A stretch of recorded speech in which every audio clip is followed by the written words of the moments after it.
మాతృదేవోభవ. నేను మీ డాక్టర్ శ్రీధర్. ఇప్పుడు మనము 2025 సంవత్సరం జాన్యువరి నెల 11వ తారీఖు నుండి 20వ తారీఖు వరకు ఈ 10 రోజులు ద్వాదశ రాశుల వారికి గోచార ఫలితాలు ఏ విధంగా ఉంటాయనేది సశాస్త్రీయమైన పద్ధతిలో మనం తెలుసుకునేటువంటి ప్రయత్నం చేద్దాము. మిథున రాశి వారికి 2025 సంవత్సరం జాన్యువరి నెల 11వ తారీఖు నుండి 20వ తారీఖు వరకు గోచార ఫలితాలు ఉన్నాయి అనేటటువంటిది తెలుసుకునే ప్రయత్నం చేద్దాము. మిథున రాశి వారికి నిజానికి కుజుడు ద్వితీయ స్థానంలోనే ఉన్నారు, కానీ వక్రగతిలో ఉన్న కారణంగా మనకి జన్మల్లో ఉన్నట్టుగానే ఫలితాలు మనం చెప్పుకోవాల్సి ఉంటుంది. జన్మల్లో కుజుని యొక్క సంచారము శుభప్రదమైన ఫలితాలు ఇవ్వజాలదు. కొంచెం కోపం ఎక్కువగా ఉంటుంది, శరీరానికి దెబ్బలు తగిలే అవకాశం ఉంటుంది. డ్రైవింగ్ చేసే సమయంలో కొంచెం జాగ్రత్త తీసుకోండి. అది 4 చక్రాల వాహనం అయినా సరే, 2 చక్రాల వాహనం అయినా సరే, మెట్లు దిగేటప్పుడు కూడా, అంటే వాహనం నడిపేటప్పుడు అని మాత్రమే కాదండి, ఏ రకంగా అయినా దెబ్బలు తాగేటువంటి అవకాశం ఎక్కువగా కనిపిస్తూ ఉంటుంది. ఊరికే నడుస్తూ మెట్లు మించి ఈ సెల్ ఫోన్ చూసుకుంటూ నడిచేవనుకోండి, కింద పడే అవకాశం ఉంటుంది. ఏమీ లేకపోయినా కూడా కింద పడి ఏదో రకంగా దెబ్బ తగిలే అవకాశాలు కొంచెం ఎక్కువగా ఉంటాయి. అందుచేత కొంచెం జాగ్రత్తగా వాహన శోధనం చేసేటప్పుడు, నడిచేటప్పుడు, కాస్త రోడ్డు పక్కన నడిచేటప్పుడు అన్నీ మనం ఎన్ని జాగ్రత్తలు తీసుకున్నప్పటికీ ఎదరవాడు కూడా మనకి సహకరిస్తేనే కదా. ఎన్ని లక్షల మంది మనకి సహకరిస్తే మనం ఇంటికి క్షేమంగా చేరుతామండి. అందుచేత తగి జాగ్రత్తగా పక్కన ఇక్కడ చూసుకుంటూ బయట డ్రైవింగ్ చేసేటప్పుడు, తిరిగేటప్పుడు జాగ్రత్త తీసుకోండి. ఇందులో ముఖ్యంగా 50-60 దాటిన వాళ్ళు అయితే మరీ ముఖ్యంగా చూసుకోవాలి. వాళ్ళకి బీపీ, షుగరు ఇట్లాంటివి వచ్చే అవకాశం ఉంటుంది.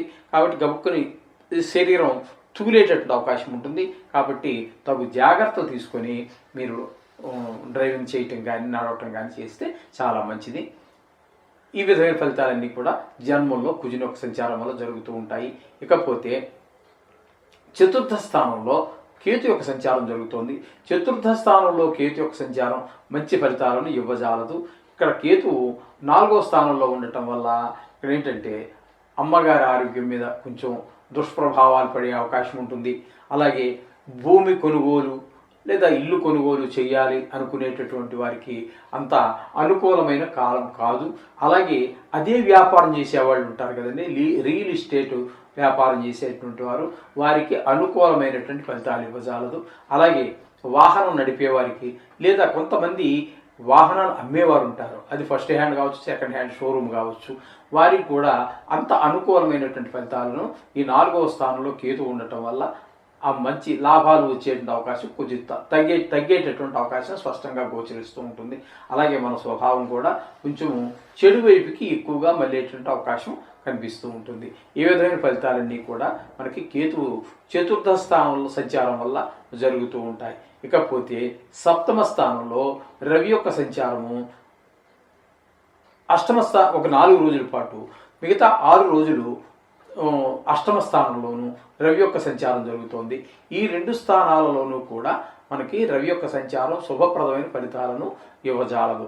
ఎందుకంటే 7వ స్థానంలో ఉన్నప్పుడు కొంచెం భార్యకి మనకి మాట పాట పొరపచ్చాలు వచ్చే అవకాశం ఉంటుంది. అలాగే భాగస్వామ్యంలో ఎవరితోటైనా వ్యాపారం చేస్తూ ఉన్నట్టయితే వారికి మనకి కూడా మాట ఒకే మాట ఉండదండి.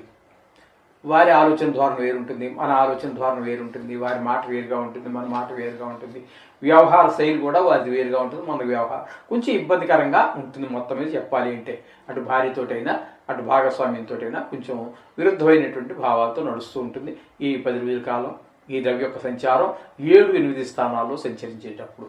ఇకపోతే బుధుని యొక్క సంచారం 7వ స్థానంలో నడుస్తుంది. ఈ బుధుని యొక్క సంచారం గోచార రీత్యా 7వ స్థానంలో ఉన్నప్పుడు శుభప్రదమైన ఫలితాలన్నీ ఇస్తుంటుంది.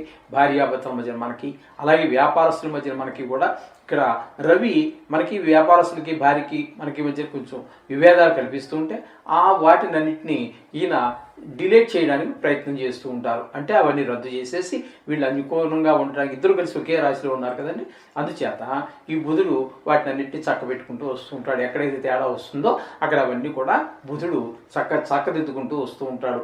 ఈ 7వ స్థానంలో బుధుడి యొక్క సంచారం ఈ విధమైన ఫలితాలన్నీ ఇస్తూ ఉంటుంది. ఇకపోతే 9వ స్థానంలో శని భగవానుడు శుక్ర భగవాను యొక్క ఇద్దరు సంచారం జరుగుతోంది. 9వ స్థానంలో శని సంచారం శుభప్రదమైనటువంటి ఫలితాలన్నీ ఇవ్వజాలదండి. అక్కడ కొంచెం ఏంటంటే మంచి మంచి మనకి గృహ సౌఖ్యం, వాహన సౌఖ్యం ఇట్లాంటివన్నీ కూడా కొంచెం అనుభవంలోకి రావు. అలాగే పెద్దవారి ఇంట్లో ఉన్నటువంటి పితృసమాలైనటువంటి వారు ఎవరైతే ఉన్నారో పితృదేవత పితృలు కానీ పితృసమాలు కానీ ఎవరైనా ఉన్నట్టయితే వాళ్ళ ఆరోగ్యం మీద కూడా కొంచెం దుష్ట ఫలితాలు కలిగే అవకాశం ఉంటుంది. అలాగే 9వ స్థానంలో శుక్రుడు మాత్రం మంచి అద్భుతమైనటువంటి ఫలితాలన్నీ ఇస్తూ ఉంటాడు. అక్కడ తద్వారా వారు లలిత సంగీతంలో కానీ లలిత కళల్లో ఇందులోన ప్రవేశం ఉన్నట్టయితే వారికి మంచి అవకాశాన్ని కల్పిస్తాడు. సినీ రంగంలో ఉన్నటువంటి వారికి, టీవీ రంగంలో ఉన్నటువంటి వారికి, సోషల్ మీడియాలో ఉన్నటువంటి వారికి వీళ్ళందరికీ కూడా ఆయన మంచి ఉపాధి కల్పించే అవకాశం మనకి ఇక్కడ 9వ స్థానంలో శుక్రుని యొక్క సంచారం ఈ 10 రోజుల పాటు మంచిగా బాగా అనిపిస్తూ ఉంటుంది. ఈ విధమైన ఫలితాలన్నీ శుక్ర భగవానుడు ఇస్తాడు. అలాగే షేర్ మార్కెట్లో పెట్టే వాళ్ళకు కూడా శుక్ర భగవానుడు అనుకూలమైనటువంటి ఫలితాలు ఇస్తాడు.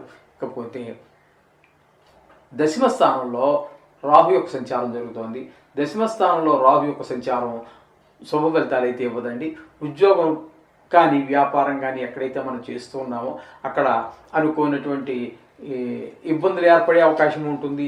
అలాగే కొన్ని సందర్భాల్లో అంటే లాంగ్ పీరియడ్ ఉన్నట్టయితే చాలా కాలంగా మనం ఇప్పుడు చెప్పుకుంటున్నటువంటివి ఒక 10 రోజులు 10-15 రోజుల రోజుల పాటు కాబట్టి వీటిలో అంత ఫలితాలు చూపించకపోయినా దీర్ఘకాలికంగా కనుక అక్కడే 10వ స్థానంలో ఉండేటటువంటి వారికి అంటే ఈ మిథున రాశి వారికి ఖచ్చితంగా ఉద్యోగ వ్యాపారాల్లో సడన్గా అంటే ఒక్కసారిగా పైకి ఎదగటము, ఒక్కసారిగా కింద పడటము, అంటే లాభ నష్టాలు ఇటువంటి వాటిలో అంటే మనిషి ఎదగటం అంటే మరి ఏదో అనుకోవద్దండి.